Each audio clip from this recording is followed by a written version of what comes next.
My name's Jim Berger. I'm a partner in the Washington, D.C. law firm of Thompson Coburn, and I'm a professor of law at Georgetown Law School. And I didn't think that had anything to do with the topic, and I'll tell you later why. But the way I'm going to do this is introduce just by name and title each of the panelists. They have fabulous biographies, and I would take the whole hour and 15 minutes describing all the accomplishments our panel has achieved. But instead, I'm just going to give you the name and title, and you've got it in your books, their full biography.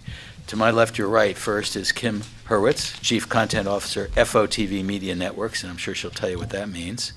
And I would like to know. That's different than last time. And next to her is Rhonda Minkara, Chief Operating Officer, Transform, formerly One Accord Digital, and substituting, our team lost the playoff, sorry, substituting, DC that is, for Chris Wagner is Jim Clements, who's Director of Sale at NewLion. Next to him is Enrique Olives. Do you pronounce it Olives? Olives. Olives, yeah, my poor Spanish, sorry about that.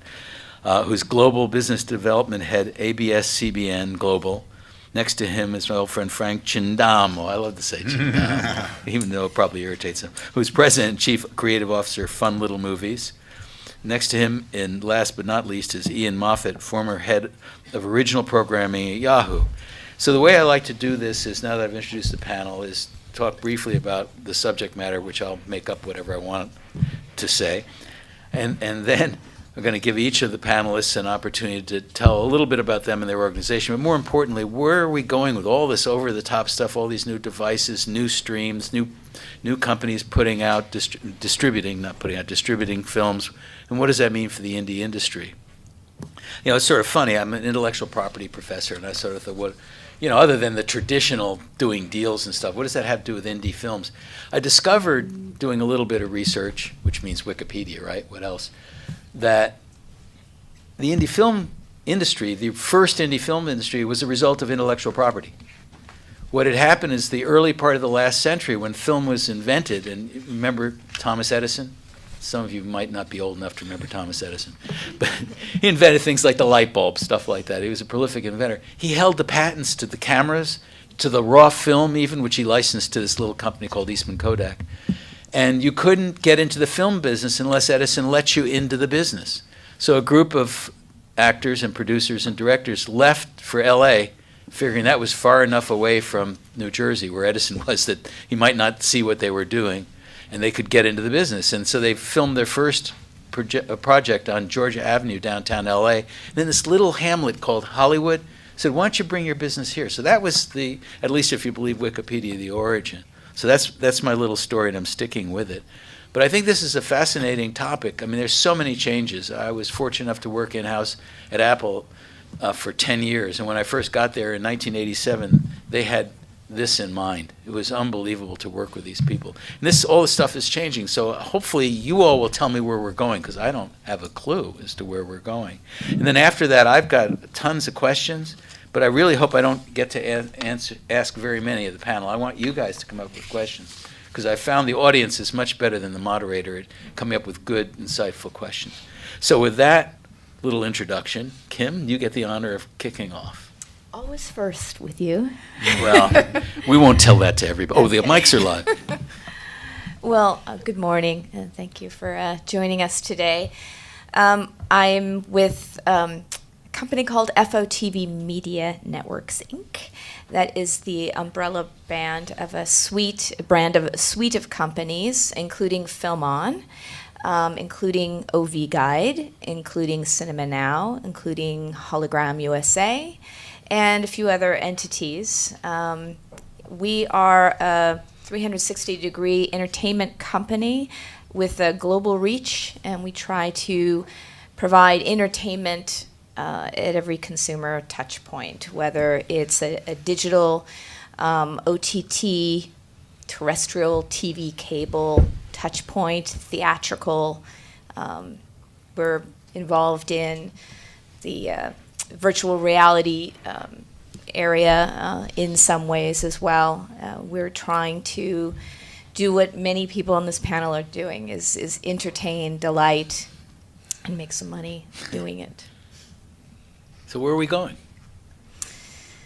Well, every 6 months these panels talk about where are we going, and I think that we're moving faster and faster into trying to listen to the consumer more. The consumer, I think, is driving a lot of what companies are doing, or they should be anyway. And when I started with this company almost 6 years ago, it seemed like a lifetime ago, and what has happened in the industry. The consumer then, I think, behaved very differently. But with the millennial generation being such a large generation, their habits are really changing what we do. And whether you're in that generation or not, you're perhaps part of the connected generation, which is in any half an hour during the day, you are probably doing something with a screen. You're on your phone, you're on your tablet, on your computer, you're telling Alexa to play something, you're in your car and interacting with your Bluetooth. I mean, we are becoming a connected society, and I think we will find more integrations. I love the Internet of Things, I love voice activation, and I love the idea of augmented reality, and I'm just very excited about where we're going. I can't tell you exactly where we're going, but I'm really excited about it. Thanks, Kim. That's helpful. Rhonda? Hi, my name is Rhonda, and I am Chief Operating Officer and co-founder of a data and analytics company. We're predictive analytics, so what we do is we unsilo data inside of companies, and the relevance to this is that we do this with companies that create content. And we gather the data from everywhere, whether it be a Nielsen, but it's downloads, it's et cetera, and it's very, very clearly tagged, so we understand what is actually the elements that are moving a show. This doesn't take anything away from creativity. It does not guide a writer to say, do this, no, don't do that. To the extent, though, it will tell you what literally the elements are that are moving your show. Is it the star? Is it the music? Is it et cetera? So that's just one aspect of what we do, but it's unsiloing data. Where do I think we're going? I think that houses right now, most houses, average house has 7 devices that are connected. 6% of homes have about 15 devices. That's a crazy amount of device use. What does that mean? It means that we're beginning to see impact in the business model in significant ways for how companies monetize their content. The cord cutting is accelerating on the telco side. It is a little bit less on the cable side. This is second quarter, they lost quite a lot. And we saw a little bit of stabilization. I hope I was really clear. The biggest amount of cutting was on paid television. Cable, about half of that, and then we saw a little bit of increase in the other providers. So you're starting to see the impact in the business model. And all we're going to see is more content, more opportunity for content. People will find different ways of using it and watching it, and you're going to start to see bigger changes. Broadcast will be impacted. CBS, Les Moonves made a statement that by 2020 he's going to increase revenue by 353 billion, some crazy number. Don't quote me on that number, but it was a huge increase, and the significant portion of that is coming from OTT. It's going to be their CBS All Access, and it's going to be Showtime live streaming. They want to add 8 million customers to that. So you're starting to see that investment in it. And that as you continue to see more investment, you will see more fragmentation because there is going to continue to be more cord cutting. I don't think that DirecTV and Dish are going to go away tomorrow, but I do think that their Sling TV is a great way to come in and offer a smaller package, so you're seeing that happen. And that's what I think the trend will be toward. It'll be very fragmented. Thank you, Rhonda. Jim? So I lead sales and new business development for NewLion, Inc. And NewLion is a technology company. And one portion of our business in which I'm focused on is our digital platform. So we've built an end-to-end digital platform that will allow any content owners to deliver over the top virtually any type of content to an end user on any type of connected device. And it can be that simple, or it can be much more complicated. We started in the sports business because the streaming of sports, the immediacy of sports, the need to watch it in real time if you weren't at home or if you weren't in front of a TV, necessitated this business, but entertainment is now following suit. But we started delivering out-of-market live streams for the New York Islanders. One of our co-founders and members of the board was the owner of the New York Islanders, and when he was traveling, he couldn't see his team, so he couldn't find anyone to run that business, so he decided to develop it himself. His wife's on the board today, and 12 years later, here we are. Subsequently, last year we lost the NHL business. Major League Baseball acquired the rights to the business. They paid $1.2 billion for 6 years of live streaming rights. So it hurt our stock a bit, but I think it shows the value of what OTT is, and we're still really at the tip of the iceberg. We're currently working with the NFL, the NBA, the UFC, the World Surf League, Major League Soccer, and on the TV side, we're working with Univision, with ITV in the UK, with Rogers in Canada, and then also we work with British Telecom and a number of others. So it's truly global. The barriers have come down, and we're here to really be an over-the-top solution. You want to do a little prognostication, Jim? I'll echo what was said earlier. I think the consumer is going to drive this, and they have to a degree. I mean, you're seeing viewing shifts off of traditional TV, and I spent 15 years working for Fox and Fox Sports. So I'm pretty aware of the viewer flight, and it's really just come down to choice and access. And most of the big media companies are still holding on to the traditional models. They don't want to cannibalize what's feeding them. At the same time, they're now seeing that they need to invest in and going over the top, really, to reach consumers everywhere. So I think placing content everywhere consumers are really will be the play at the end of the day. There's still a need to watch The Simpsons on Fox, but you can also watch The Simpsons on your phone. So just be where consumers are. Good, thanks, Jim. Enrique. Good morning. My name is Enrique Olives. I'm with ABSCBN International. Our parent company is a free television station in the Philippines. So we're the largest entertainment and broadcasting station. Outside the Philippines, we distribute our content on a premium basis, primarily through deals with cable companies, satellite companies, or our own online streaming service, which we launched in 2004. So we actually preceded YouTube. We also run our own IPTV platform, and actually when we launched, we were working with NewLion. So I manage our business development team, and right now I'm also overseeing our digital assets. So we're primarily known as the Filipino channel, and I guess our challenge is really, or where we're going with this is, when we first started, the ARPUs that we were able to generate from cable and satellite were much smaller because of the revenue sharing you have to cut with the content providers. And as you start rolling out OTT, you start realizing that you get to keep most of the revenues, but you also have to make significant investments in capital expenditures, cutting deals with CDNs, and so on and so forth. So it sounds cliche, but what we're trying to do is provide the 10 million Filipinos that live outside the Philippines with much more choice. So whether it be web, mobile web, iOS or Android, now we're looking at developing apps for Roku, smart TVs, and other devices. Thank you. I hope your president's statement doesn't cut you off, too. It's the political situation there is It's a little bit tense at the moment. very tense. Yeah. Frank? Well, the political situation is not that much better here. Yeah, I was just going to say, politically, it's a little tense here Yes, as well, we I don't know think. if we're having the results of the election accepted or not, so yeah. I was actually thinking of making the whole panel debate each other, but I decided that no one can get up and walk behind the next person. Wrong. You got me. Sorry, Frank. No, good. So I am Frank Chindamo. I'm a professor or an instructor at several universities around town, USC, UCLA, Chapman, Emerson, Pepperdine, and Columbia College, which is my new favorite, because they are running that school like a startup and not like a traditional Ivy League institution. So if you have any questions about that place, it's in Tarzana. It's about 5 miles away, and it's great.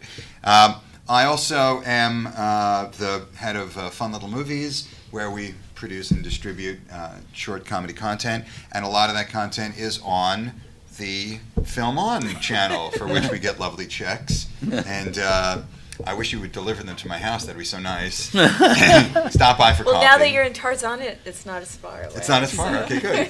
And I'm also part of something called LaughMD, where we're trying to put comedy into hospitals because laughter is the best medicine. And having had experience with OTT boxes as a content creator from the very beginning, I've noticed there was sort of this initial gold rush of everybody wanting to put everything on Roku boxes and smart boxes and things like that. And it was really just like, can you download this number of videos to this website, and if you can, then you have an OTT channel. And I'm sure most of them earn about $1 a year. And we're here to look at the ones that are going to do a little bit better than that, right? And I would say that they are learning, we're all kind of learning lessons from the internet and vice versa. I teach about web video, that's what I do. And we're all learning lessons, the lessons are starting to cross. So for example, probably the coolest new OTT channel that I'm aware of is called Reverie by a guy named Damien Pellicone, which is all gay-themed content. And so there's an audience for that, there's a nexus for it, there's a place repository for that content, and that to me is a smart OTT channel. It's interesting you mentioned short and consumer desires. One of the statistics that did come out of the debate I thought was fascinating is the second debate, 63 million viewers on TV and cable, satellite. YouTube in the same time frame had 124 views of short clips that were outtakes of the debate, which is fascinating.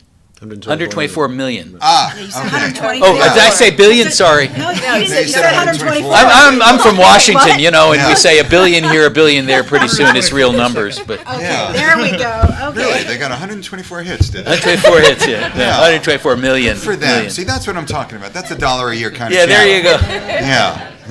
Yeah, But YouTube only represents 4% of revenue. that's true. Still. Yeah, no, it's With interesting. all of that, What's that? 4% of the revenue, US TV household revenue. Household revenues, Is YouTube. Oh, You're talking about their ad revs? Yeah. Interesting. Well, I'm glad we have Rhonda here to keep us straight. Ian? So I come more from the programming side of things. I was most recently head of programming at Yahoo and Machinima before then, overseeing Yahoo's, as we all know, all too brief foray into the TV world. And James did ask us to put a little bit of a spiel together, so don't think it's just me kind of rambling on like the sound of my own voice there, because I'd put some thoughts down here. I think when we talk about OTT, much of the discussion is really around what people are going to pay for in the future.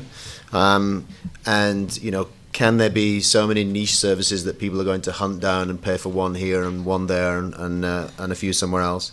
But I think the biggest thing to consider is when we talk about people, really, although the change has started with my and our generation, it's really about those people that are yet to pay for anything, but are still using everything. What's going to happen when people that are 18 and younger now, when they actually have to start paying their own bills, what are they actually going to do? And I think it's very important to, if you haven't read a book, and we talk about, the more things change, the more they stay the same. There's a great book by the screenwriter William Goldman called Adventures in the Screen Trade, and he was a big writer in the 70s and 80s and did Marathon Man and Butch Cassidy and the Sundance Kid, and one of the great quotes that is oft-quoted, but less so now, funnily enough, because I think fewer people have read it, but is that nobody knows anything. We can all talk about, what the future's going to hold, but he always talks about, in the book, he talks about a studio exec that he had a conversation with who said, in the last 20 years, if I'd said yes to everything I'd said no to, and no to everything I said yes to, I'd probably come out about the same. So it is tricky to obviously to say what's coming next, but it's very important to bear in mind that the next generation of people that are going to be hunting down those services are going to be doing so on apps, platforms and products that probably don't actually exist yet. And that's why it makes it even more difficult to kind of say, what's going to be happening down the line. If you look, I always remember talking probably 5 or 6 years ago as Facebook matured post-IPO and, became the force, it was on the way to becoming the force it is today. Are you doing I thought you were doing the deaf signings. I am. My accent's not that bad. You're right? Yeah. quite interesting. Go on. the younger generation was starting to get on Facebook but didn't want to be where their parents were. So the whole conversation was, what's going to be Facebook when kids don't want to be on Facebook? And of course, we now know that that's Snapchat. There's now going to be beyond Snapchat. Everybody's trying to think what is the next generation of the social platform. So just flipping on my notes, I think the most important thing is basically, if you're not getting the gist so far, is forget everything you know, because really the frame of reference that we use is the frame of reference of just what we know. And what we know at the moment in terms of what people do pay for is, even though it is declining, the vast majority of this country still pays under to $200 a month for for cable, or however they get those 490 channels or whatever it is this week. But I think you have to flash forward and consider this conversation once everything is unbundled, because again, the young people when they mature themselves are going to be in a completely unbundled world. The fascinating thing for me, if you look at the top 10 cable channels at the moment, which I'm sure if we kind of went around the audience, we'd be able to name them eventually, but it's ESPN, Fox News, CNN, TBS, MSNBC, USA, HGTV, Disney, History, and Food. Now, I'm sure if everybody's got cable, they kind of watch a bit of those now and again. But if you were to be asked, somebody to ask you, would you actually pay $10 to $15 a month for each one of those channels? I'm pretty sure. I think ESPN, so quite a lot of people probably say, well, yeah, I probably would. Would the rest? I don't know. But actually, the truth is you actually already do. 83% of cable subscribers watch 10 or fewer channels. So actually, you're paying $10 to $15 a month for all those channels. So if you pivot that conversation into, okay, once those channels are all available without the bundle, you're actually going to be doing the same thing, but you're going to be creating your own bundle.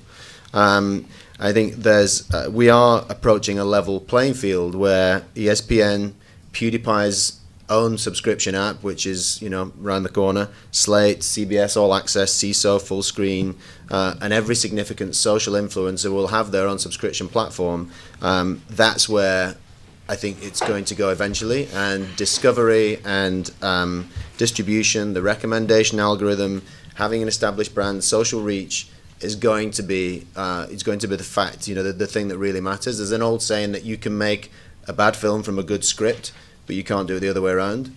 I think that's the same with you can actually have a very good offering with great content that can fail if you don't have social reach and distribution and discovery and an algorithm that's very friendly and all those other things. I think that's just something that those people that figure out those things first, like CISO. I think CISO has some fantastic content on it.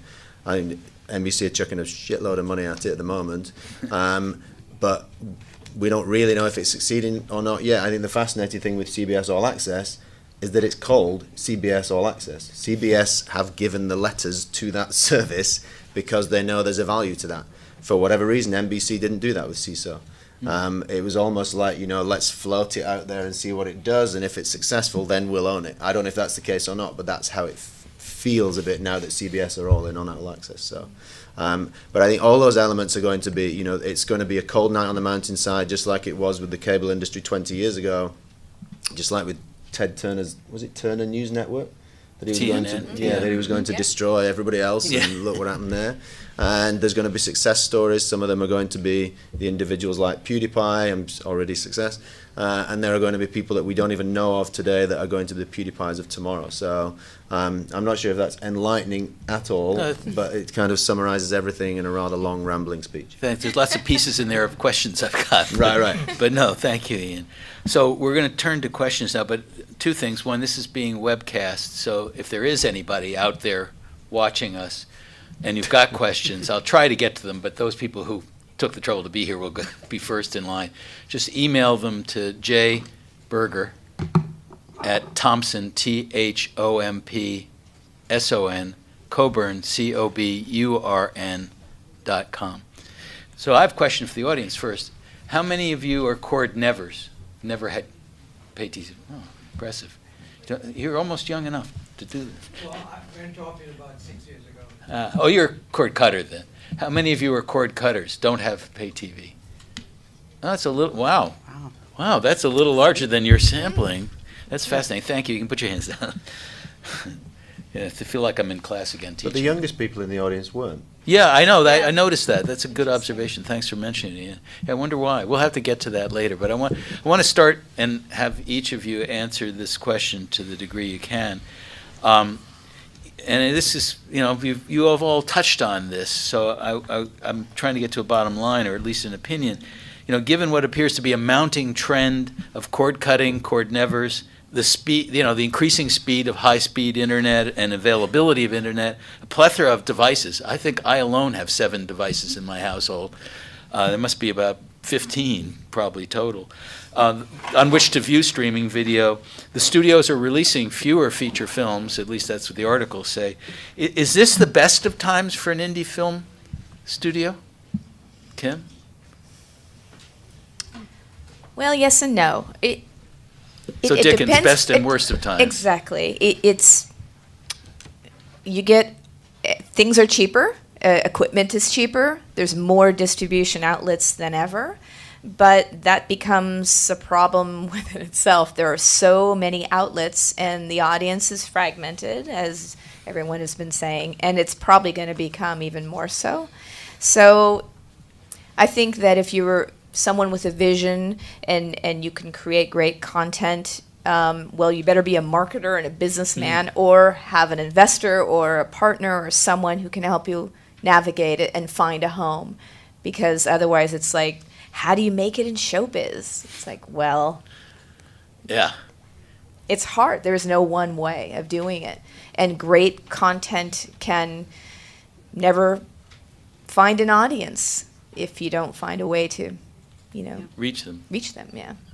Rhonda, what do you think? I think that there's some work and some effort being done. In Seattle, there's a big effort around indie films. There's a company there called IndieFlix. There's Tom Skerritt has a school where he teaches writing. He's trying to get more availability. He just started a media company. So I think there's an effort. I still think it's very hard. I agree with Kim. Just because you build it, they're not going to come. That's not going to happen anymore. You literally have to find a way to bring that audience in. It's very difficult to get that attention. People see over 5,000 ads a day, right? So if you're trying to just get their attention and have them remember it, that's tough to get them to come see your film. So I think companies like IndieFlix that aggregate content and help market content for creators are helping. But again, I'm with you. Best of times, worst of times. Jim? Yeah, I kind of agree. I mean, it's on the creative end. I think indie film studios have more leeway than ever. I mean, you see the big 6 studios are making a fairly pasteurized product now. It's vampires and it's superheroes. Outside of that, there's and they're making tons of money. So there's little reason for them to take any risk. Where the indie studios are taking all the risks, but they're also winning all the awards. The question is, can they monetize that? And they've got lots of options now to monetize it, right? Whether you're distributing it old-fashioned way, we're going to license it. You've got a first run in the theater, and then you can sell your product, and then you can distribute it on premium cable, and then to basic cable. Now with the ability to go over the top, there's another avenue potentially to monetize that. But again, it's about discovery, it's about marketing, and to do that as an independent still is really challenging. I'm curious, Enrique, is there a thriving independent film industry in the Philippines? I was going to answer your questions differently. Well, do both. Yeah. So our parent company also owns the largest film production company. So we release about 15 movies theatrically in the U.S. And Canada. Our biggest challenge, though, is piracy. More so in the last few months with Facebook Live. People sharing, we've found accounts where people were sharing hundreds of thousands of views. So because of that, we've had to hold back on releasing it on a pay-per-view basis on our online site. Interesting. Just because we need to protect our theatrical business. So we have an anti-piracy lawyer in-house, but it's a never-ending game. This is something, not being a pirate, although I hate that term, which is I can get into a whole lecture. But we could spend a whole, because it's not as serious as infringement. But the point being is that we could get into a whole discussion. But it is a major problem I think, for independents more than the majors. Mhm. But you think that's going to be a block for indie filmmakers generally, or is that, you think, your experience? I don't think so. I think like most of in the panel, you were saying it's the best of times and the worst of times. I think as a content creator, there's a lot more avenues and platforms for you to be able to put your content out there. But with all the noise out there, it's hard to stand out. Good point. Frank? I think it's the worst of times if you are trying to make those $1 to $5 million independent features that when I went to film school, that was like the goal of everybody to do those, right? And a lot of people got really famous off of them, like Copland with Sylvester Stallone in the 80s, right? But that would be really tough to do right now. It'd be really tough to replicate that. And then you see people who are doing really, really super low budget features and then selling 100,000 units to Walmart and making a little bit of money that way. But that's a very difficult business to sustain because your profit margin is so low on that. But it is, I would say that maybe a couple of years ago was the best of times, but now is maybe the second best of times to create a web video series. Right now, web video series are kind of the independent film of when we were all in film school. And can you give me some examples of the series you're thinking about? Let's see, web video series that are doing really well. I will in a minute when I'm not Okay. prepared to do it, but I'll just blurt it out like I have. What's that? Approved Lizzie Bennett Diaries. Thank you. Those are the two really big ones that I know. Yes, and as a matter of fact, Emma Approved and Lizzie Bennett Diaries are by Bernie Sue, who was a student of mine, so thank you. We always Good job. depend on the audience, really. Yes. So your free sandwich will be waiting. By the way, right on. On Frank. Yeah. So it's a really good time to be doing that because there is no barrier to entry. The odds of getting distribution on one of those major sites are 1 in 100 or 100,000. The odds of getting distribution on YouTube are 1 out of 1, right? So it's a good time to do it, but you really have to be smart. And the most important thing is that you have to make content that you can replicate over and over and over again, which involves using your resources, things that you have access to, and then creating a series from there. And then the other thing that I always say in my classes is that, when we would make a movie or a TV show, we were done, right? We had turned it in and we had gone like this through the whole process. And now, when you've finished your production, you're now halfway done. And then the other half begins of the marketing and the Snapchatting and the Facebooking and the social mediaization and the schmoozing and all that stuff. That's when that begins. And I think one of the barriers to success for most young people is that they don't really realize that's the other half of the game. And so they just think they're going to get famous by producing something. Interesting. Ian?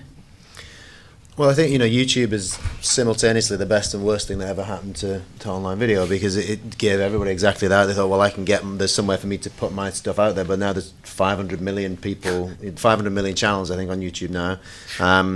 And so everybody's doing the same thing, and so you make your film, you do your work, you put it up, and then it's like, oh shit, everybody else is here as well.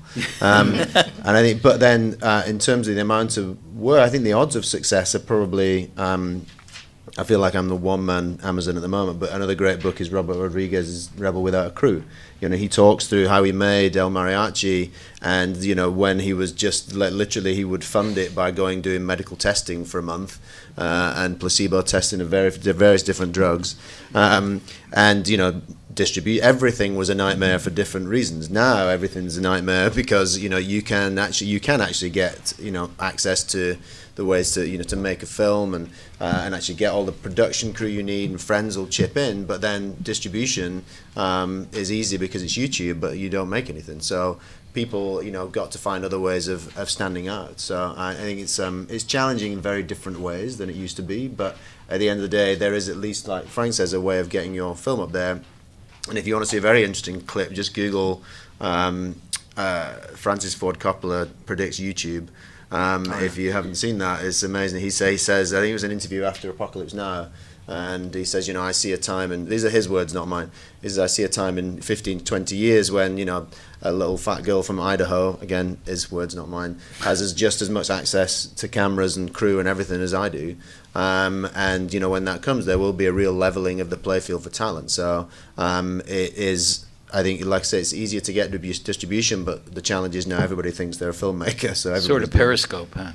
Yeah. Well, it's funny when I was at BBC Worldwide Productions and we did a show with Josh Gad, it felt then that that was when Bernie Sue had just started and there were all these really talented people that were taking advantage of YouTube, and it felt like there were more of those undiscovered web series then. Now I think, and this again is just a pontification, but as it's matured slightly, it might be all those people were working, they were relatively junior people on, that worked in production, and in their downtime they'd make their web series and do their passion projects. Now, because we have 400 scripted series, I'm just not sure those people have as much downtime as they used to. Yeah, so it might be that feels to me like it's dried up a little bit of like people just going out there bootstrapping it and getting it done than they used to. And that, I have no idea if that's why, but again, it's just one Well, thought. it leads to a whole series of interesting questions. I'm going to ask one, and then hopefully we'll get some more from the audience. But and whoever wants to take this, fine. Do you consider Netflix and Amazon, who are doing original contract, studios or indies? And why? Everything. Studios. Well, they're studio on network. Yeah, And that's going to that's say, what and they're a pivoting network. towards. Yeah, I mean, they're becoming much more aggressive. Netflix is obviously now owning everything. The deals they do now are very different than they were 3 years ago. So, And sort of the follow-on to that is, are they changing the culture isn't the right way, but the way people watch and what they expect? Because remember, we come from, most of us are old enough to have only known from the beginning linear TV, 10, 12 to, 30 to 60 minute weekly episodes with 12 to 22 per season, then a downtime between the seasons, and then 18, well, what's the number, 9 to 18 minutes of commercials. Netflix and Amazon, it's now binge watching. Right. Watch the whole series. With no commercials. With no Right. commercials, and there's not, when it's ready, it's out there. It's not like we're going to wait for the season. What does that mean? And what's the implications of that? Well, I think I was talking to somebody about this yesterday, but the kind of maturation of the kind of things developed when we went from 4 channels to 15 channels. I would just sit there as a kid, and it was only when remote controls, you could just never be bothered even getting up to change the channel, and that's why you stayed on that one channel. And then remote controls came along, and I said, "Oh, right, okay, we can flick around." And the easy thing about cable is that you can flick through the 480 channels on one device. Right. At the moment, I'm not convinced. At the moment, I think this is slowly changing. I'm not convinced that anybody really browses Netflix or Amazon. I think they go there because they know what they want to watch. But I think that's going to change. As you agree? Well, there's some and some. I mean, Right. I literally flew to New York on Monday. I went on Amazon on Sunday, cruised through some recommendations, downloaded a couple of movies, and I was a happy camper. But I think it's that's some and starting some. now. I don't think, I think it's literally, I just think in the last few months that's what I've started, because it's the destination people go to, and it's like, okay, I want to watch something tonight, I don't know what, but the challenge is, on the cable thing, you could go through everything in one place. You can't browse Netflix, Amazon, Hulu, all those, and YouTube all in one place, and that's the challenge. Right. at the That's moment. true. It's, Well, that's- it's not as easy. That is the other golden chalice, at least in my view, is discovery. Right. It's really difficult. It's gotten only, I think, worse until we get Watson in our pocket. I Well, think it's going to be It's going not to be far really away. hard. Yeah, I But agree It's with not that. far away. There's a number of companies that are developing the ability to access and search across multiple platforms and multiple devices. So it's not far.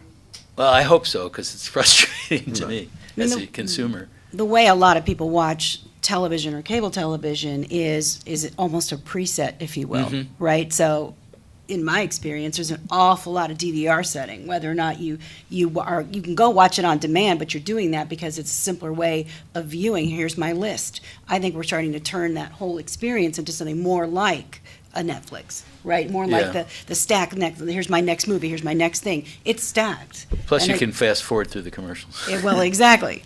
Or if you've exactly. got the Hoppa, it can do it Well, automatically. And I think there's Go ahead. I mean, America's a very vast place and different place. I mean, as many cord cutters and shavers as there are, still 40-some% of U.S. households have a VCR, which is boggling. But VCR, really? What's a VCR? They may not What is use it. it? It's still probably not a connected. Betamax, but I think we live in a bubble here Yeah. in Los Angeles or New York or whatever, and there's still a pretty vast country out there that still consumes media in very different ways. I mean, they own them, they actually use them. They own them. Yeah. Yeah. I have one in the basement, so I guess I can. I think the discovery is an issue, but it's not just an algorithm of, okay, I watched this before, so Yeah. maybe you would like this. I wish that there were more filters, and so I create my own, right? I have certain bloggers or people who I follow or I trust their taste and follow them. Right, but you're a cognoscenti. You know, what about the rest of us who don't know who the right bloggers are? Who Jim, why don't we ask they, the they audience need how that. They discover need that even content? more. Yeah, What's I like that? that idea. I'd be curious Sure. to see how the audience discovers content. somebody want to volunteer and tell me how you discover content? Discover or find? Discover. Discover. To In other watch. words, find is you know what you want to watch, and you have to go find it. It's But hard enough. discover is it's hard enough. But discover is, wow, I didn't know I would like this series. Facebook. Facebook, Friends, word of Friends. mouth. community, interesting. Yes, sir. Trending information, you go in and look for something on YouTube, then you have a series of things to choose from. Right, but it's sort of saying you like this, so you'll like that, as opposed to, it's good, it's associational, but it isn't discovery in the sense of, wow, I didn't know I'd like to watch fire engines responding to fire. So there's like 1,000 YouTube videos like that, and that might be your thing. Go ahead. I think the more fundamental question is not, okay, discovery, like you sit down every day and say, I'm going to discover something. No. Frankly, this is the stuff that's been touched on by everyone. There is so much content out there that, think about how much time, if you have a job, you have to do stuff outside, watch stuff for free all the time. There isn't much time. So the notion is not really someone sitting down every day and saying, I'm going to discover. It's like, I have this window. Right. And now No, I let's agree. just- If you go down the funnel, to your earlier point, I got my DVR, all my stuff sitting on my DVR. There's stuff sitting there for like a year. Right. Yeah, right, no, you, And there's good stuff. So the fact is, discovery really, to what everyone's saying here, you have to really qualify. The hurdle for me to go do stuff is so high because look, I haven't even got to House of Cards season 2, 3. I haven't even got to Narcos. So if there's something really good, I'm gonna have to have independent validation. That's me. No, Independent validation from multiple sources, which is my social network, whatever's out there, the critics. There are multiple ways. is that working? qualify. Is that working for you? It does, because guess what? Okay, I good. don't waste time, but that's the thing. The hurdle for me to commit to content has got to be, look, is it gonna be something where there are multiple series out, there are multiple episodes, so that it is not a one-off, one piece of content. So that's why I think for movies, to what they were saying, it's hard, because that's one thing that you're gonna do and invest, 90 minutes in. Whereas I look and say, well, I can go 2 seasons into Narcos or, Walking Dead or any of these other shows which sit there for the binge walking to where I can say, okay, yeah. But I think you're right. that's the rise of the limited series as You- well. Is that actually it's appealing to the fact that thank God it's only 6 episodes. and Right, I don't it's have to commit for a 7 matrix. seasons. It's a matrix of, is this valuable content for me? Do I have the time, and is it available to me? Those are the Right. things. Just one quick number, and then I'll get to you, which was interesting. This year, Netflix will have 600 hours of original programming. That means you have to spend 25 full days binge watching. Ooh. It's you and then the lady in the back. Your friend recommendations are huge for me. That is personalization at a level that the algorithm can't get because they know me better than the algorithm. Yeah. And there's, even as a person who lives in the world of content creation, it's like the world's largest rummage sale.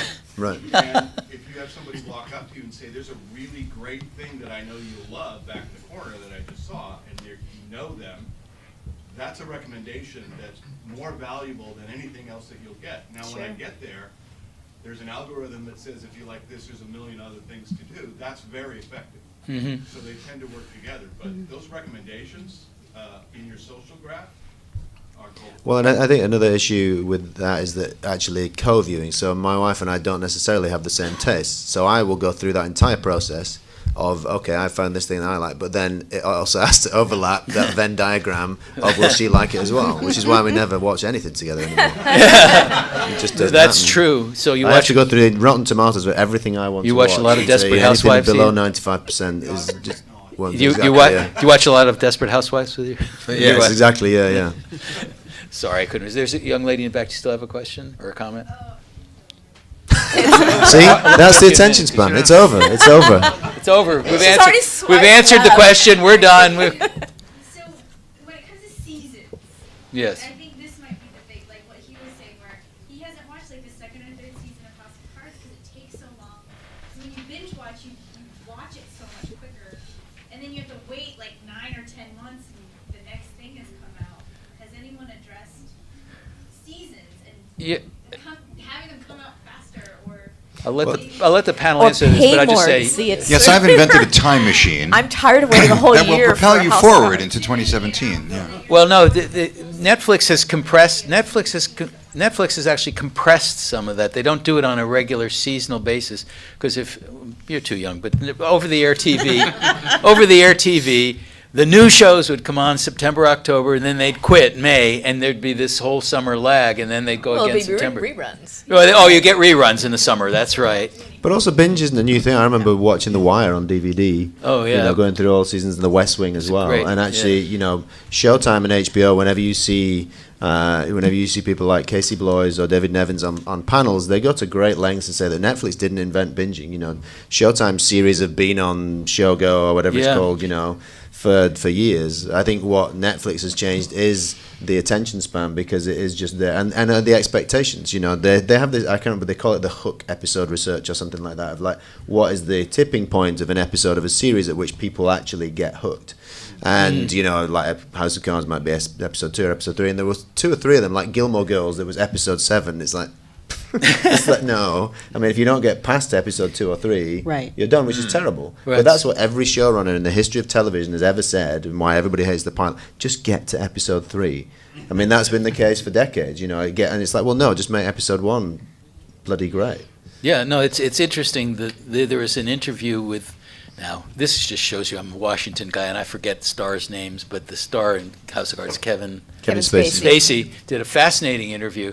He said that he shopped House of Cards with all the major TV production companies, and each of them said to him, well, we like the idea, do a pilot. He said, no, you don't understand. We have to build. I can't put the hook in the first episode. You have to watch it and let it build, and then after 3 or 4 episodes, you'll be hooked.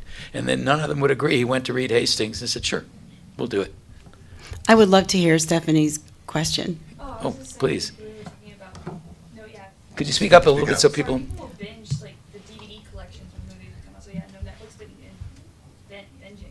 And as far as like not being able to put the hook in the first episode, I think Orphan Black did that amazingly with the first scene in their pilot. Right. With the That's a tradition. spoiler alert if you hadn't seen the pilot of Orphan Black, suicide on a train track.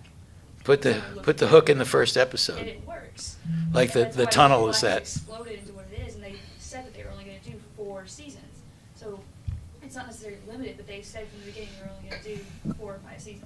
Yeah, the tunnel has that same hook in the front. I don't know if any of you've seen the tunnel, but it's a PBS show actually where they in the service tunnel of the channel there's a body half in England and half in France. It was based on The Bridge, is the Danish series. The Right, Bridge, you're right. which was Yeah, repurposed so for FX as The Bridge. The and then- tradition is to get the hook in the first episode. But just a question to the audience. How many of you still buy DVDs or Blu-rays? Interesting. How many of you intend to buy UHD? No one knows what it is. Okay. You will. No, not really. I didn't think so.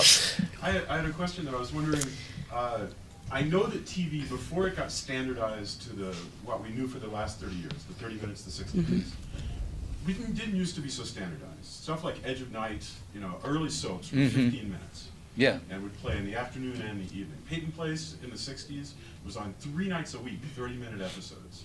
This was an expensive nighttime soap. 3 episodes a week. In other words, they expected you to binge. They just expected you wouldn't be able to watch more than 1 a night. And I'm wondering, is there a possibility that like broadcast could go back to some of those experimental forms? Rhonda, I think you're the best to answer Yeah. this, having come from the broadcast industry. I never told the audience this, but I was in broadcast for more than 20 years, so on the That's why I business tossed that side, hot right? You should know that. I do think there is a possibility of going back to experimentation, and I think that the over-the-top viewing is actually going to help drive that. So I say yes to that question. Yeah, that, you asked one of my questions, that's good. Young lady there in the orange. Just to pick up on the broadcast question, so I'm not interested as much in cable or pay television, but purely in a broadcast space. I was struck by the comments at the ends of the table. So we have audience fragmentation, and when you were doing your top 10 list, you know, it was interesting because you mentioned ESPN is something everyone would pay for, and you made a face when you got to HGTV. I'm not, which is like it's fine, but guess what? A lot of people won't watch ESPN and won't watch HGTV. Right. Right? So that's why those are in that list. And for me, that's broadcast. That's what broadcast does. It used to, for a very long time, give us this smorgasbord of things that we could sit down and say, oh, I don't know anything about sports, but right now I should be watching, you know, the Dodgers and the Cubs and find out why that's important to people, right? Yeah. And my question for you is, as we get more over the top and more fragmented, and broadcasters go more business-driven with brands, you know, do you think we're going to get in some kind of like crazy antitrust situation where people are like, I need must-carry time? If you're going to get public, you know, if you're going to be part of the public conversation, women should have a certain amount of airspace, like do your audience fragmentation and carve it up. It's interesting where we are right now. Like, who's talking to each other? You don't even watch with your wife. But No. it's so interesting. And that's pretty common, too. Just to clarify, when you say must carry, who are you talking must carry? I mean, who's going to represent, where do we go as Americans to watch what we all feel like different segments of our community feels is like interesting to each other? Which is what the broadcasters have to do now. Right. That's Right. what broadcasters have always done in our country. Broadcasters, from the news point of view, told you what you needed to know about your communities and about what was happening, and did try to represent as many constituents as possible. That is, there was a whole process around that inside of stations. The name of it doesn't matter, but that was a really important part of what broadcast did. You're seeing the commoditization of news, if you will. And because of that, you're seeing journalism really change in the country. For me personally, that is very painful to watch. You're losing newspapers in towns. You've got maybe one. They publish once a day, not twice a day. They were competing with each other. You can see what happened. You're seeing fewer resources on the radio side, and you're certainly going to start seeing fewer resources on the TV side. The community at large will say, you will find bloggers covering things. You will find other people filling in those blanks. Podcasts. Yeah, podcasts. Yeah. But, I, for one, don't think that's entirely true. I don't know, it's a whole subject for another day. It but, really is. But And public access worked well, right? yes, public access worked well, but That's a even joke. it's falling away. So Yeah. you are responsible now for finding your community as opposed to your community coming to you. And that's a very big difference. You can find it, it's just work on your side. And I don't know that that's really, I don't think the business model is going to support a major change because they're still trying to, as broadcasters, get that bigger audience. So they're not going to fragment it down to specific communities. Well, Right. that also hurts the non-connected generations, too. Because my parents, for example, are never going to look for a podcast. I could barely get them to do email, and Yeah, well, that's a lost generation. Yeah. So I Frank? think there may be a Republican elephant in the room in that on November 9th, I think we're going to see the announcement of the Trump News Network. Yeah, I think that's right. There's a reason why he's lined up with Breitbart and Roger Ailes. Roger Ailes, exactly, right? And he's certainly not trying to cater to all Americans. He's catering to one, segment of Americans. And I think he's just going to flip right into the Trump News Network, and that's going to get, announced on November 9th. And so It's not going to be a good place for women to work. Yeah, exactly, yeah. It'll be the all-male network, You exactly. got yeah. Roger. Oh, believe me, it's going to be fabulous. It's going to be great. Yeah. It's going to be huge. Yeah. So how many people agree with that there is going to be a Trump News Network? I'd like to see that. Yeah, exactly. We're not fooled, are we? Yeah. And so, Well, let's not get, careful, you're going to get me so political because Yeah. I'm a Washington guy. I promise this gentleman an opportunity. Being a financier of entertainment 20 years ago in Hollywood. I moved in and then became a cord cutter about 4 or 5 years back. I was looking at the stats on the viewing patterns of people, and according to what I saw, YouTube, the viewing habits of the 18 to 49-year-olds exceed the combined networks in prime time. So I'm curious about what they're viewing. I know what I look at, but can someone... Do any of you know what are they looking at? The biggest channel on YouTube last month, I think, was EvanTube, which is my 6-year-old watches obsessively, which is an 8-year-old, which started off reviewing toys. And then he's now just become he has a gaming channel, an HD channel. His parents have their own channels. That's the kind of stuff they're watching. And they watched a video of him yesterday, because now the games companies just send him lots of stuff. And yesterday he was sent well, it wasn't yesterday. It was a video of him eating the biggest gummy bear, which is available on the open market that somebody had sent him. And I looked at the numbers and I said, oh my God, that's 3.5 million views. And I realized actually I was looking at the subscribers. There was 3.5 million subscribers, and that one video has 37 million views. Oh my God. So it's a new generation of, and this is the thing, if we had 17 and younger in here and everybody, it would be like, yeah, that's what we're doing. Whether that's going to be the only thing they do as they mature, I mean, there are lots of examples of different people like that are building empires, but you know, some of them will fall away. Some of them will become the J.J. Abrams of tomorrow, and some of them will be dead crack addicts by the time they're 23. These are the 18 to 49 age group that I was talking about. That Right. exceeding the views. Okay, I'm trying to get people to have a lady in the blue dress. Hi. I know that one of the biggest ways that I watch content, and I also teach or have taught audio. I'm an audio person, Yeah. but did a lot of post-production. Nobody's mentioned yet, I don't think, about when I hear of something I want to see and I'm not subscribed to that channel, I just go online, I find it, it says where you can watch it, download it for free, and I just watch it on my computer with headphones, and my students do that, and they don't even buy televisions as far as over the top. A TV is not a thing for them. It's a lot of people just get a little projector. They can get anywhere from like $150, $200, and they just project if they want it bigger. And of course you have no idea. Because they said when I move, I don't want to haul around a big TV. But of course you have no idea whether that's a legitimate source for the video or not. Well, I'm just saying, no, they say, go to pbs.org. Oh, well, watch that- all yeah, of these course. things. They go to, as far as the broadcasters are concerned, abc.com. You can just go and watch any content you want whenever you feel like it. I don't have to, So you pirate, we got it, okay. Well, the ABC isn't pirating. Yeah. But ABC monetizes that. ABC is well aware that where you're watching Yeah. it, and that's counted in the numbers. Sure, So, and it's ad supported, yeah, it is ad supported. whether it's the same ads or different ads than they're running. Right. Even movies that you can't get on Netflix, you can just Google that title and find out how to watch it. Well, that might be pirating. That might be. Depending on Enrico what the is movie freaking is. out. Yeah. Yes, sir. She's not Filipino. I wanted to ask a question specifically about OTT.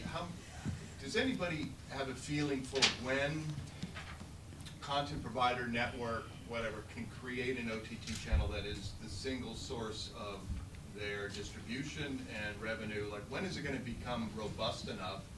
Is there any feeling for, like, I can create a channel on OTT and that's where everything's going to live and I don't have to worry about distribution outside of that, or? That's Roku, really. Yeah, Roku. Anybody- I mean, Glenn Beck did that. I mean, I think if you have a name or a following, you can kind of use that as your platform. You're only digital. Right, they had. But they had a TV. TV. They had recognition. Sure. right? You're saying so Or someone who. I wanted to launch a channel tomorrow. Is that, But if is you- that a viable? Yeah, well, if you go on Roku, and I mean, there are local churches that have channels on Right. Roku, and they will say in the congregation or whatever. I've not been to church for a while; I can't remember what everything. But they can say that you can easily search the channel on Roku, and they've just made it even easier with a new tool that they've just done, which enables anybody to, as long as you have an RSS feed, you can have a channel on Roku now. So I think it's a way, those micro niches, and you can do subscription on Roku as well. You name your own price, not with the new tool yet, but that's coming. So your local church can say, instead of putting your quarters in the plate every Sunday, subscribe to the channel, $1 a month, blah blah blah. And I think that for me, that microtransaction or kind of micro niches are kind of where, I mean, in this country, even the niches are big. So But for that's where you can do that. Yeah, commercially viable for new content series, like Right. expensive productions to live on OTT. Is that there now? No. No. On a standalone No. basis, it's It's tough. an outlet, but it's not the only. Yeah. The only ones of those are going to be CBS All Access and CISO, where there's just a big media behemoth behind it who's prepared to take a big hit for a period of time. Right. Almost 50% of the standalone OTT devices in the marketplace are Roku. So that's why Roku makes sense. And then there's a smaller amount for Apple and Google of those standalone and Amazon Fire. The next two questions, only people with beards. So, the gentleman in the back, you still have a question? Yes. Just in terms of commercial SVOD services, OTT, we're talking a lot about niches and how these niches are actually creating brands that will extend and actually become prominent. And you mentioned the one gay SVOD service. There are multiple gay SVOD services. Which ones actually rise to the top?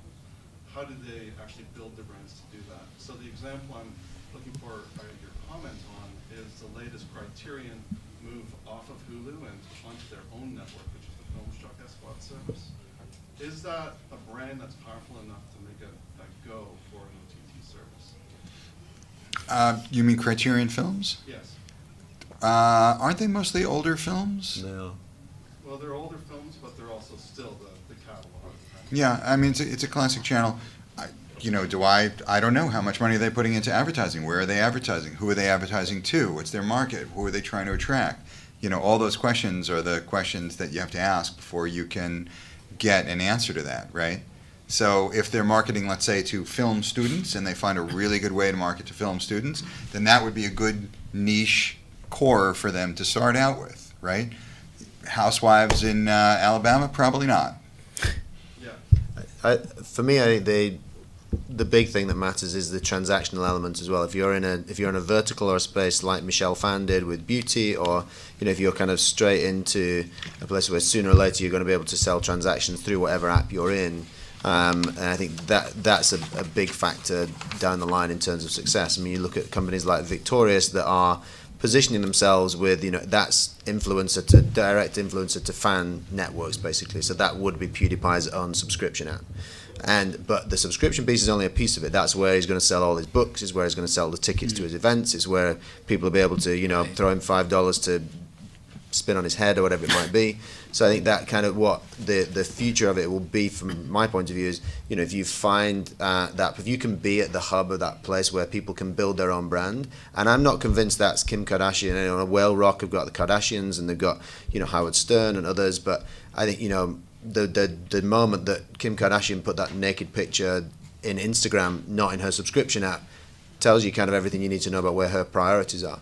But if you, rather than having 5 people that can drive 1 million subscribers each, which is incredibly difficult to do, if you can be at the hub of finding 1,000 people that can all drive 5 to 50,000 subscribers each, that kind of mini niche world, I think, will be where it is. And you won't have to build mass scale because those people are probably only making 50 to 75 grand on YouTube anyway. But if they can move 10 to 20,000 people into paying subscription, who all being paid $1 or $2 a month, that's a much better living for them. And then they have a direct line to their fans as well. So that for me is where things will go. So and I you think, see niches as small as 50 to 100,000. yeah, I mean, if they're all paying a couple of dollars, and again, that's as a subscription thing because everybody always thinks that people make a fortune on YouTube, and not many do, because it's still, I mean, it's better, but it's still not as good as it was. Before I was at Machinima in the YouTube kind of, and didn't really understand the YouTube environment as well as I do now, I couldn't understand why Epic Mealtime, that were doing 10 million views on every episode, the best TV deal they could get was a pilot on G4. And you think, well, why are you bothering? And actually then when you look at, the fact that you only monetize 18% of your views on YouTube, it was like, oh, okay. That's why it made sense to do that. But I think, had something like Epic Mealtime launched now, they'd be straight into their own subscription app. They'd be selling the 14 pounds of bacon straight from the from the app. They would be doing their live events also through the app as well. So that for me is where it's going. But I think you're talking a large number of smaller niches rather than your Kim Kardashian having 2 million subscribers. Just one other question to follow up on that is, do you see cooperation happening between studios to be able to create as-well services bundling specific niches for food and for home and garden? Well, that's what AT&T and Chernin have just done with Verve. Exactly. So they're pulling together a psychographic as opposed to so it's kind of a young male. So I think they've got Machinima in there. They've got Crunchyroll, which is anime. And the assumption there is that people will look. Okay, there's 8 channels there. They kind of speak to me. So I'm as a whole. So I'm prepared to shell out whatever it is a month for those 8 channels. I don't know. Maybe that'll work, but it feels like that we're going back to rebundling in some way. So I'm not sure. Kevin, did you have a question? Yeah, skinny bundle. Skinny bun. I had a question on that, but Kevin, did you? So almost everything that we've been talking about today seems like it also revolves around discovery, because everything from, we're going to have all these channels and all of a sudden we're going to have niche markets, we're going to have different bundlings and everything. And I know Blaine Kokorian, when he left Slingbox, he started something where it was kind of like an online guide to try to do that. Why is it that somebody hasn't come along and come up with an online guide? Because even on the level of interface fatigue, my Apple TV is one kind of menu, my Comcast, my TiVo, on my iPhone, on my iPad, even the same app on a different device looks different, even if it's the same iOS device. Why don't we have, what has been the barriers for somebody coming up with kind of a really good universal discovery? Is it trust? That if somebody they don't trust people because they don't want to be marketed to by all these people? What are the barriers for somebody coming up with an online discovery guide we can all use that's going to interact on our iPhones and say, this is the content? There's so much content. I think first you've got to figure out how to label all of it, right? The metadata. Yeah. Yeah. I mean, that's part of what we look at. That's a massive project. How do we gather and put all that metadata in for all of those individual small videos? I mean, So you got Spotify. So Spotify basically did that with music. right? So then, Spotify doesn't make any money. Sure. I know. No, but they're poised to make a lot of money. But there is Poised, but they don't yet. And my second But part to isn't there a that standard- answer would be, what's the business model for someone to aggregate that if they can't market to people through it? Yeah, would you pay $1.99 a month to have that guide? So, If it worked, yeah, I would. But There are companies the that are music, trying to do the that. metadata is pretty much standardized in music these days, I thought. It where is. it isn't for video. Well, from major labels, maybe. Yeah. Machine learning, Watson, all this kind of stuff, that's going to happen pretty fast, honestly. You're going to be able to have somebody come in and be able to label it, like you said, because, right now we have major genres, horror, everything else, but even minor genres, and then with social and social graph, as long as there's trust there, it seems like, what do my friends watch? I like whose opinions I value, they're back to influencers. So that's not the only barrier, just cost.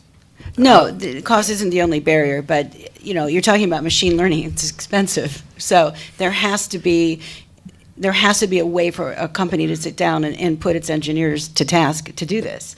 Not all video has that kind of metadata that's easy to crawl. That's really quite a challenge. It's still expensive. IBM has put $10 billion and has 10,000 people right now working on Watson. So I think you're right, it's coming, but it's a question of time and effort, and Watson's busy curing cancer right now.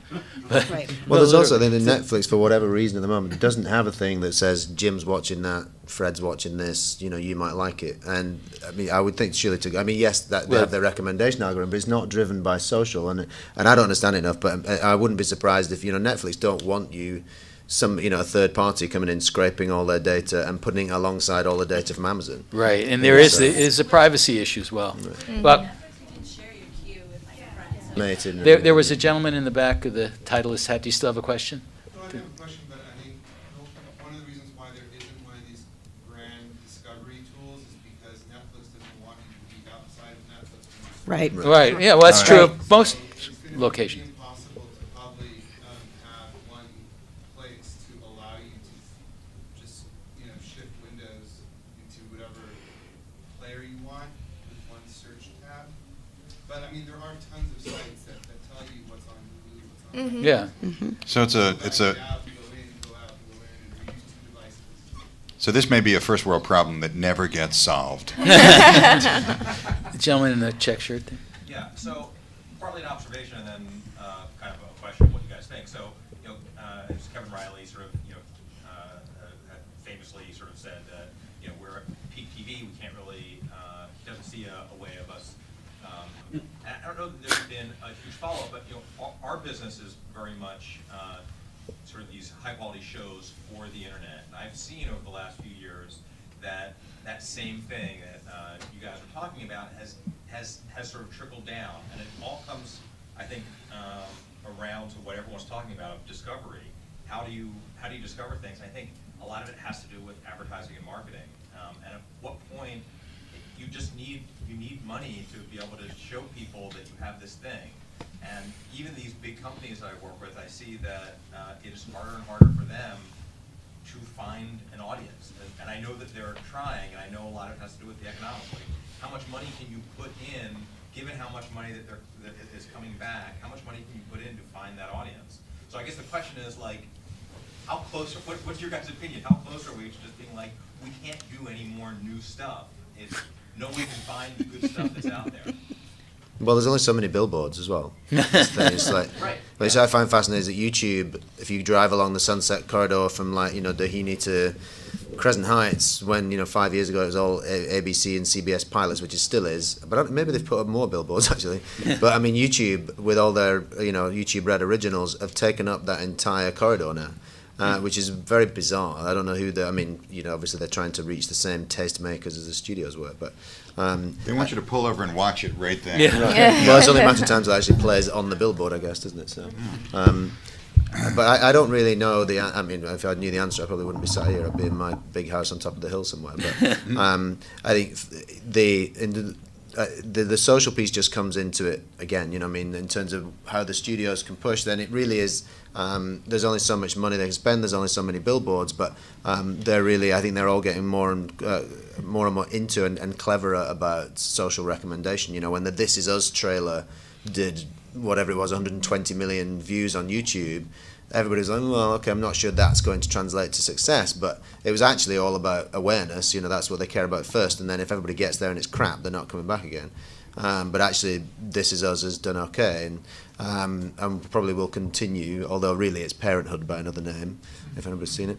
But the networks, like last year, I think, I was looking at it the other day, last year there were only 3 shows that did over a 2.0 in 18 to 49 in premiere. This year there were 6. So they're doing better shows or they're marketing them better, but something's slightly different. I don't think that's it's probably just a dead cat bounce, as it were. But I don't think it's a sign that the networks are revived in any way. But maybe they are getting slightly better on the marketing side of things. I don't know. That's the question we hope to answer. That's why we started the company we started, was to start to answer those questions. If you can pull in all the elements of the show, you can pull in all the marketing, the actual ratings, everything that is possibly influencing the outcome of that content, can you then market it more precisely and clearly across any medium to drive a better audience? We think the answer is yes. But I still also think we're in the golden age of television. I think that's true, that there's an enormous amount of content, and I do think there must be some consolidation of it and some fallout, and I think the business models will start to show that as we start to see the unbundling of cable channels. So if you're ABC, when you're negotiating for carriage, you are bundling in, there's a lot you're talking about. You're talking about all your channels, and I think that as consumers begin to pick more, you're going to see that bottom tier, that 50 or 100 very niche channel begin to drop out and not have as much carriage as it used to. Well, and there's a lot of linear channels like Pivot is going dark at the end of this month, and there's probably going to be more and more. It's very hard for an independent linear channel to make it anymore because the MSOs are either consolidating or shifting to over the top or focusing on broadband and other more profitable areas of their business. But I think people are going to continue to create good content. A lot of the good stuff will continue to rise to the top. But yeah, it is very expensive to market. I mean, pivot goes away because building and running a 24-hour linear cable network is just really tough as an Yep. independent.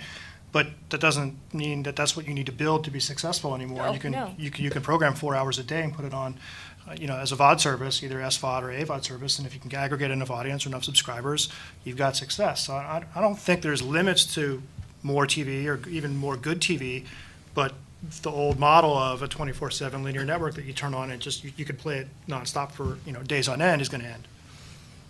I think I have time for one more question, yes? I had a question about searching metadata. Right now, you'd think that the logical place would be Roku. Like if I look for a movie, like I want to see A Tree Grows in Brooklyn, right? Right. And I look on Roku. Roku will give me search results for like the first 50 of their channels. Yeah. They have thousands of channels. Mm. And I mean, why?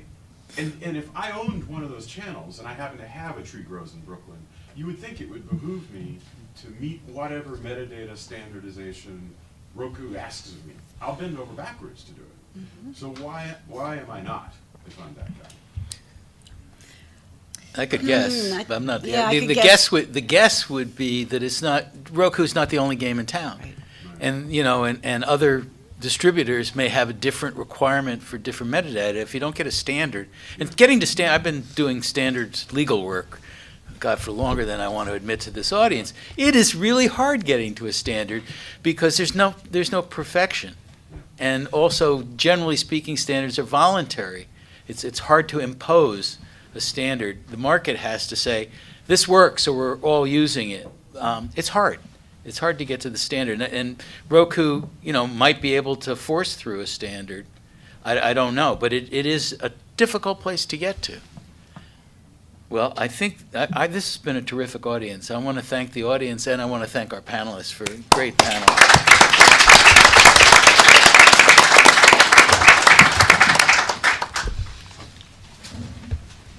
And a great moderator.